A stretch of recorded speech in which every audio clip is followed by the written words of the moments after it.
In this video, I'm going to be showing you how you can create a Facebook page in 2021. So the first step is to log into your Facebook account. Then you can see a whole bunch of dots that form up a square over here at the top right hand corner. Tap on that, and here it says create, and then you can either create a post, a story, an event, or things like that. But here it says page.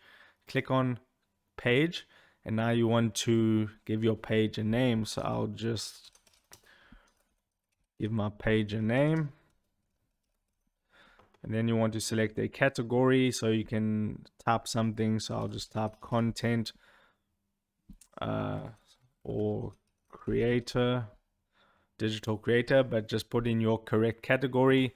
You can add a description to your page, and you have 255 characters for your description, and then all you need to do is click on create page. That'll work in the background to start creating your Facebook page. And now you can add a profile picture, a cover photo, and it'll update here, and then your page is created. You just click on save, and this would be your new Facebook page. You have all your options on the left hand side, like your settings and things like that, and you can create a post on your page, and your page has been created. So that is how you create a Facebook page in 2021.